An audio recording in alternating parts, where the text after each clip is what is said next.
본격 밀리터리 팟캐스트 밀떡 시작합니다. 반갑습니다. 고현준입니다. 안녕하세요. 국방종론 박찬준입니다. 안녕하세요. 놀러온 정명섭 작가입니다. 네, 자 밀떡 시작했습니다. 어느덧 한 해가 마무리되는 시점입니다. 그렇습니다. 네. 올 한 해 그냥 개인적으로 돌아봤을 때 어떠셨어요? 좋았죠. 좋았어요? 왜냐하면 이렇게 말할 수 있는 건 되게 행복한 거죠. 작가로서 뭐 계속 자리를 유지할 수 있었고 좋은 사람들 많이 만났고 밀떡도 계속 할 수 있었고, 그러니까 가장 행복한 건 뭐냐면 자기가 하고 싶은 일을 하면서 좋은 사람 만나고 이제 돈을 벌 수 있는 그런 건데, 저는 거기에 있어서는 가장 행복한 2023년 행복했다. 네. 우리 박 의원께서는 저도 희노애락이 있었죠. 뭐 어느 분이나 다 그런 게 있었습니다만은 2023년 한 해를 잘 마무리할 수 있어서 일단 좋고요. 그리고 무엇보다 건강했다. 특별한 아픈 게 없었고, 주변 분들 가족들 전부 많이 아픈 것도 없었고, 그래서 그거에 감사하고 이어지는 새해에 대한 어떤 희망도 가져보는 그런 시간인 것 같아요. 우리 고혜인께서는 집안의 권력이 서서히 부인에게 넘어간다는 소식이 전해지고 서서히라뇨? 있거든요. 시작부터 그랬습니다. 네. 또 연말에 좋은 상을 타셔갖고 사모님께서 그런 거는 두루두루 365일을 살면 여러 가지 일이 벌어지는데, 저는 올 한 해는 정말 건강의 소중함을 느끼는 한 해였어요. 내가 이제 내 몸을 챙기지 않고 살았던 시간들이 쭉 있었을 거 아니에요. 근데 그런 게 툭툭 이제 결과로 나오기 시작하더라고요. 어디가 안 좋다, 어디가 안 좋다. 그리고 어느 날부터인가 이제 잘 안 보여요. 스마트폰 같은 게. 안과 갔더니 노안입니다. 그리고 무릎이 아파. 달리기를 했더니 발목이 아파. 갔더니 퇴행성입니다. 그러니까 결과적으로 모든 내 몸에 어떤 데미지가 생긴 것에 앞에 퇴행성이라는 단어가 붙고 노화라는 단어가 붙기 시작한 그런 한 해로 2023년을 기억합니다. 씁쓸한. 우리 전 5년 전부터 김PD님께서는 그랬구나. 어떠신가요? 올해? 밀리터리 덕후 밀떡이 조금 더 성장을 했던 것 같아요. 특히 우리 MC 현준 선배가 들어오시면서 정말 한 번 더 부응할 수 있는 좋은 기회였고 앞으로도 함께 쭉 같이 했으면 좋겠습니다. 맞습니다. 우리 두 분도 너무나도 네네. 진짜 열심히 해주셔서 진심으로 감사드려요. 저 친구가 지금 여기서 일을 하네요. 우리 밀떡을 아껴주시는 많은 분들도 다 한 해 이렇게 돌아보는 그런 시간을 갖고 계실 텐데, 그래서 오늘 저희가 2023년의 마지막 에피소드이기도 하고 해서 밀떡에서 한 해를 정리해보는 시간을 한번 가져볼까 합니다. 올해 가장 이슈가 됐던 밀리터리 이슈들 뭐가 있었을까?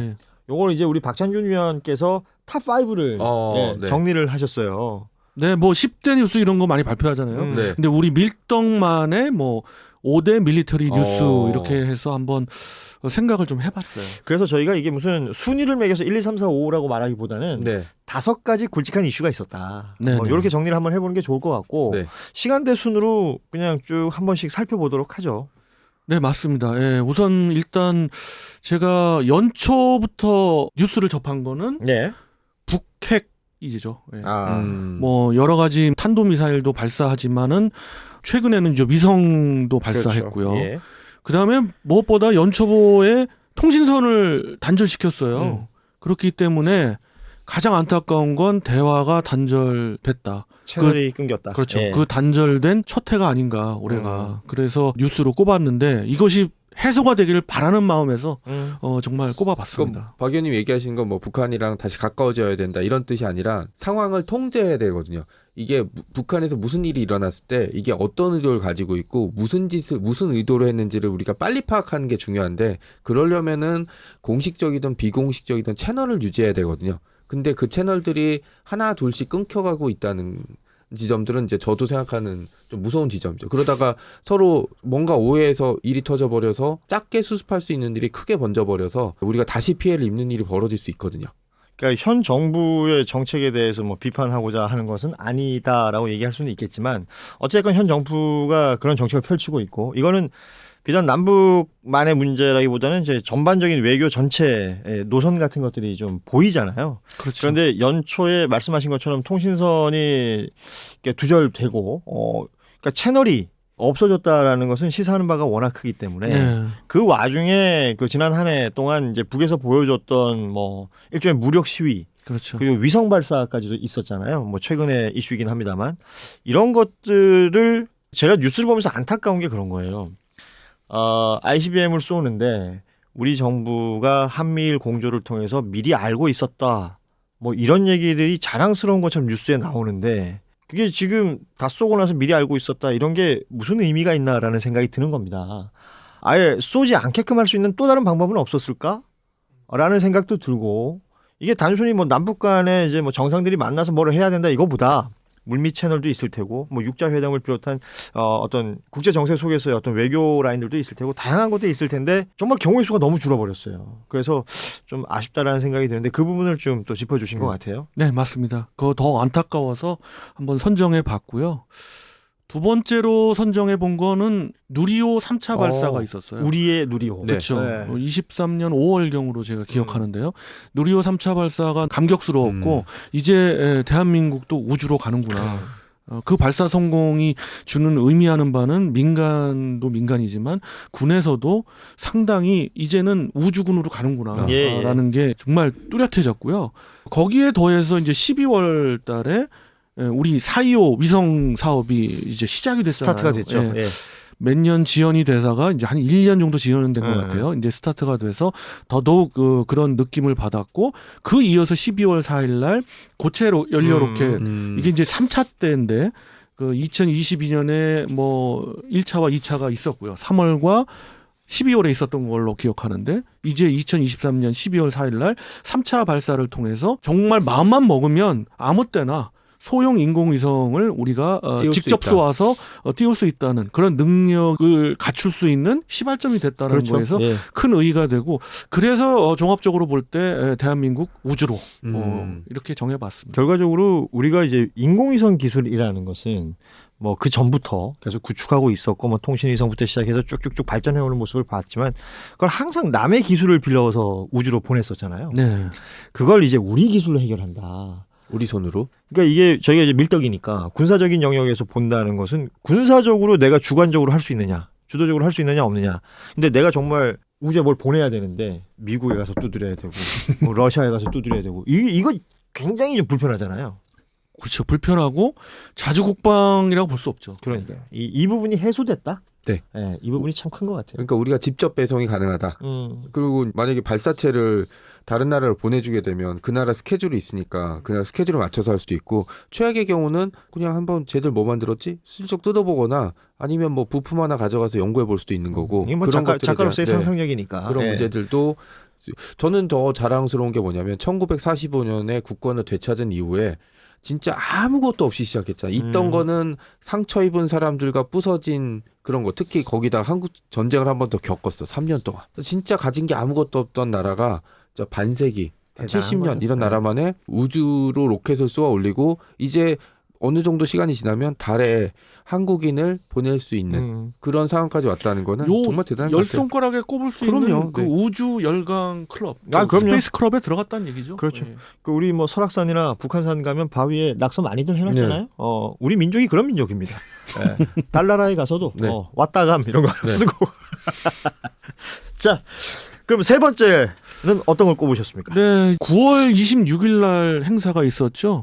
75주년 국군의 날을 꼽았는데 뭐 5년마다 한 번씩 시가행진을 하는데 역시 뭐 비는 왔습니다만 시가행진을 통해서 우리 국민들한테 고위력 탄도미사일 말로만 듣던 현무4라고 하는 그 고위력 탄도미사일을 공개했다. 그런 점에서 굉장히 의미하는 바가 있고 그러니까 현무5도 당연히 개발돼서 실제 무기가 있겠구나라는 게 추정이 가능한 거죠. 그날 비가 와서 좀 안타깝긴 했고 뭐 그때 얘기했던 게 쉬어야 될 군인들을 그렇게 대규모 행사에 동원하는 게 맞긴 하냐라는 말들이 없진 않았지만 뭐 사실 뭐 여고생들 동원한 것도 비판하는 목소리들이 있긴 있었죠. 그렇긴 하지만 어떻게 보면은 당신의 세금을 이렇게 잘 쓰고 있습니다 라는 것도 가끔 국가에서 보여줘야 될 때가 있고 저 같은 경우는 세금 낼 때 그런 부분 세금 고지서를 볼 때는 머리가 아픈데 이런 걸 볼 때마다 좀 기분이 좋아졌습니다. 아무튼 5년마다 한 번씩 그러니까 대통령 재임 기간 동안 한 번 정도는 하는 행사 그리고 그게 이제 올해가 75주년이었기 때문에 많은 분들이 또 특히 밀떡들은 기대를 많이 하셨을 텐데 비가 와서 아쉬웠던 부분이 있긴 있었죠. 하늘을 볼 게 크게 없었어요. 그렇지만 그럼에도 불구하고 거기서 눈여겨봤던 몇 가지들이 있으셨을 것 같단 말이에요. 뭐 말씀도 해주셨지만 네. 우리 정 작가님은 딱 눈여겨봤던 게 없었습니까? 저는 그 CG들이요. 정말 좋아졌더라고요. 좋아졌어요? 그럼요. 정조대왕함이 이러고 나오는데 그게 좋았어요? 귀엽지 않았습니까? 귀여웠다고? 네. 예. 저는 어이가 없었는데. 뭐 하자는 거지? 이런 생각을 했어요. 저기다 돈을 그렇게 썼다고 이런 생각까지 들었고. 그렇죠. 이거 CG는 네. 정말 생뚱맞았어요. 저도. 쇼크였습니다. 예. 네. 자, 국군의 날 75주년 행사 세 번째로 꼽아주셨고, 그럼 네 번째는 어떤 겁니까? 그렇죠. 9월에 그런 큰 행사가 있자마자 10월 이제 초반, 10월 7일 날 개전이 됐어요. 바로 이스라엘 하마스 전쟁인데, 하마스 이스라엘 전쟁. 예.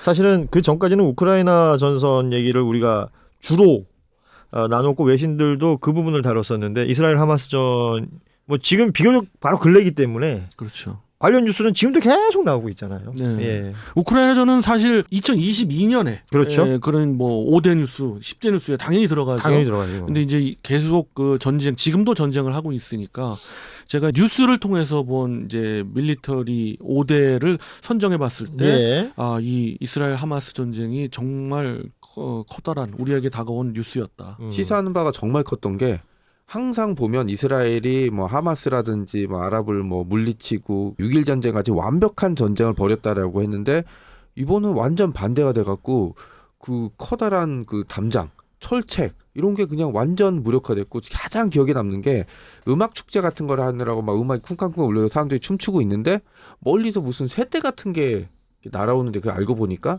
하마스에서 보낸 침투형 글라이더였다는 거. 그리고 그 영상들이 공개됐던 거, 그 다음에 가자 지구의 시가전을 보게 되면 현대 전쟁의 미래판을 볼 수 있는 거고, 이스라엘도 방심하면 안 되는구나, 당하는구나라는 걸 정말 많이 느꼈어요. 그러니까 그 땅이 좁으니까, 가자지 좁으니까 훈련을 하건 연습을 하건 이게 눈에 안 띌 수는 없었는데 이걸 보고 감청부대나 감시부대에서 보고를 했는데 중간에서 그게 결과가 누락돼 버린 거예요.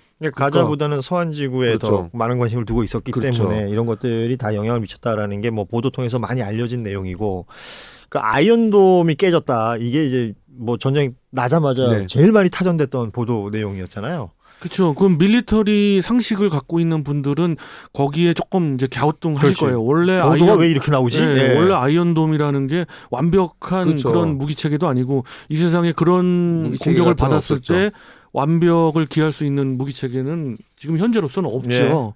그럼에도 불구하고 이제 아이언돔이 뚫렸다라는 그런 상징적인 그런 뉴스가 전해준 충격이 있었고, 말씀대로 저는 이 전쟁의 키워드는 방심인 것 같아요. 근데 그 방심이 국방과 관련된, 군과 관련된 방심은 물론이겠거니와 여러 분야에서의 방심인 거죠. 국방을 등한시하던, 조금은 좀 나태하던 정치권도 문제가 있고, 사회적인 전반적인, 이스라엘은 원래 그런 캐릭터가 아니잖아요. 그렇죠. 그럼에도 불구하고 그동안 느슨했던 그런 분위기. 그러니까 이런 전쟁의 빌미가 된 거고, 이건 우리에게 시사하는 바가 크다라는 걸 느낄 수 있어서 네 번째 로 선정을 해봤습니다. 마지막은 그럼 뭔가요? 아니요, 잠깐만요. 네, 얘기하고 있는데 왜 그래요?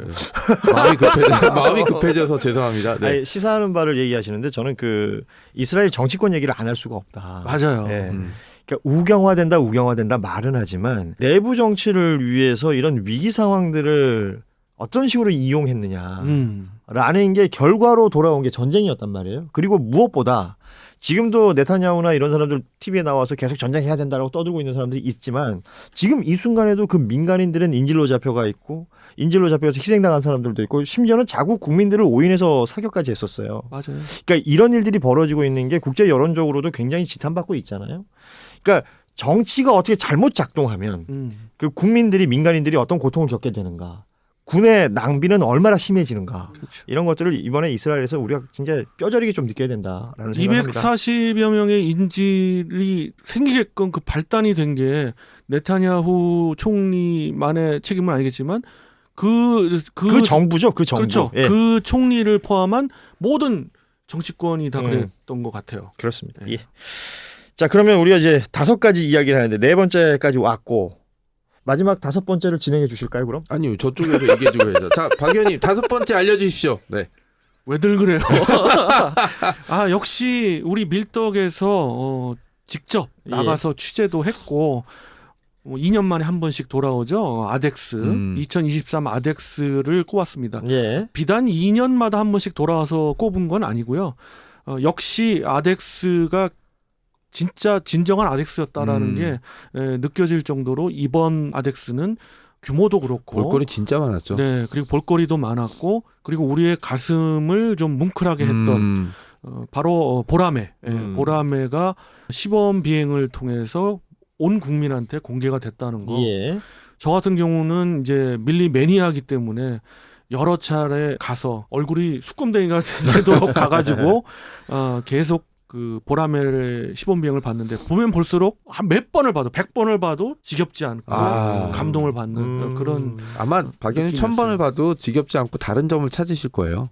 그렇지 않겠습니까? 그런가요? 네. 그래서 그것이 시사하는 바가 있어서 5대 뉴스로 마지막으로 선정해 봤습니다. 저는 그때 그 아덱스 하기 전에 이제 나눴던 얘기 좀 기억나는 게 관숙 비행을 할 거다. 그 처음에 그냥 낮게 사람들한테 보여주기 위해서 날아갈 거다라고 하고 저도 스케줄이라든지 뭐 개발 과정을 생각하면 그 정도면은 나쁘지 않네 했더니 온갖 묘기를 다 보여줘갖고 사람들한테 했고 저는 개인적으로 제가 갔던 날은 이제 비행을 안 했으니까 날씨가 안 좋아서 저는 그때 LAH 비행하는 것도 봤고 에어울프인 줄 알았어요.